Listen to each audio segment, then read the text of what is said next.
Hey everyone, today we're taking a look at the limited dimensional hero Mulan. Now I tried her in PvP. This is a very non-conventional enemy that I'm dueling against in a non-conventional team, but it was still fun to try just to see whether they fell over or not or did some damage. This was fun. I expect her to show up in the green debuff for Team Scramble because she does have some strong burst capabilities. So this doesn't really show off what she can do, but I expect her to show up in Scramble. Now in PVE, of course, I always try my classic Cero BS team with the dimensionals on the front with the cheat death and Swolise to keep the control going and keep the healing going.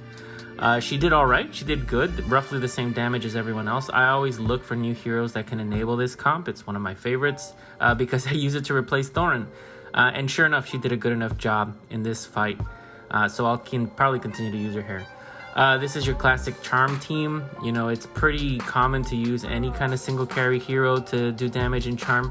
I like Mulan here because she has the early dive and the early interrupt, so there might be some backline heroes that might give charm trouble. I wonder if she can possibly even interrupt Kelther. I'm not sure. If she can, that would be really awesome for charm because he's one of those middle back heroes that can make charm very difficult by changing my hero's position. So this ended up working out great.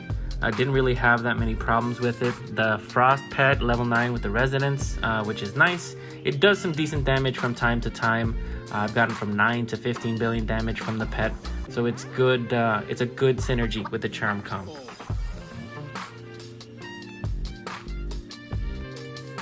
And yeah, 9.9 billion? Not bad, I'll take it. The next team I wanted to try her in was with Rudy and Dims. Now this one, I mean, obviously Awakened Brutus is doing most of the carrying here, doing most of the work.